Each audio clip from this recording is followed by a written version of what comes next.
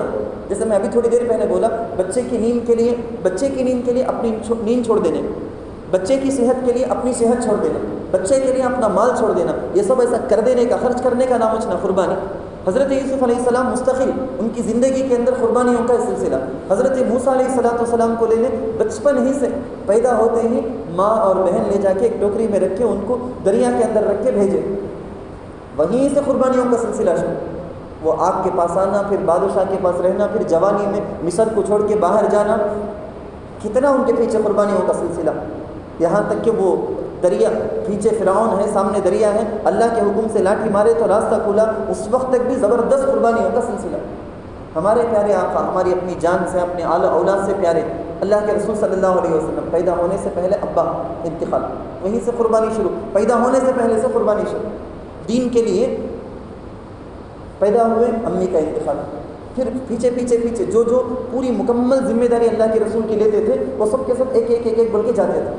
بڑی قربانیاں، بڑے ہو گئے، بڑی عمر کے ہو گئے، اس کے بعد بھی جو زبردست سپورٹنگ تھی چچا کی، بیوی کی، وہ سب ایک کر کے جا رہے ہیں۔ بڑی قربانی اللہ کے رسول صلی اللہ علیہ وسلم، ان سب کے ساتھ اللہ کے حکم کو بجا، اللہ کے دین کو زندہ کر کے دکھایا۔ یہی بات میں بولنا چاہتا ہوں، حضرت ابراہیم علیہ السلام کو دیکھو، گھر میں ابا کے پاس بھی دشمنی، ابا بولتے ہیں مار دوں گا، توڑ دوں گا، کاٹ دوں گا، جلا دوں گا۔ وقت کے بستی کے سارے لوگ مل کے کہتے ہیں ابراہیم سدھر جا، ہمارے خلاف نہ کو کر، بتوں کے خلاف نہ کو کر۔ ملک کا جو بادشاہ ہے وہ ڈراتا ہے، بلا کے، خالی ڈرایا نہیں بلکہ آگ میں ڈال بھی دیا، صرف بولے نہیں، دھمکی نہیں دیا، واقعتاً آگ میں بھی ڈال دیا۔ کتنی قربانیاں ان کے پیچھے۔ پھر بیوی کو اور چھوٹے بچے، بیوی کو لے جا کے بالکل جنگل و بیابان میں جہاں کوئی بھی نہیں ہے، بواد غیر ذی زرع عند بیتک المحرم، وہاں جا کے چھوڑ کر آ گئے، کتنی بڑی قربانی۔ پھر وہ بچہ جب دیکھنے کے لائق بڑھ کر بڑا ہوا، اب آنکھوں کی ٹھنڈک بننے کا وقت تھا، باپ کا سہارا بننے کا تھا، ایسے وقت میں بولا گیا تمہارے چھان سے چھری لے کو ذبح کرو بچے کو، قربانی۔ یہ قربانیوں کا سلسلہ۔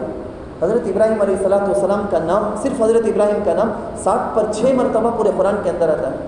ان کو اللہ ایسا، ان کی ایسی تعریف کرتے، اللہ جگہ جگہ تعریف کرتے۔ ان کے ابا سے انہوں کیا بات کری، ان کا کیا جواب تھا، قوم کو کیا جواب دیے، بچپن میں کیسے تھے، جوانی میں کیسے تھے، اپنی بیوی کو کیا بول رہے تھے، اپنے بچے کو، اپنی قوم کو کیسا سمجھائے، بادشاہ کے پاس کیسی بات کرے، پوری چیزوں کو اللہ خوش ہو کے بولتا ہے، ہمارے لیے خوش ہو کے اللہ بیان کرتا۔ تقریباً آدھا یا پاؤ قرآن ہی تلاوت کر دینا اگر اس کے بارے میں آیتیں بولنا ہو۔ مستقل ایک سورت کا نام سورت ابراہیم رکھ کے اللہ ان کی خوبصورتی دیتا ہے، سورت ابراہیم کر کے نام رکھ کے۔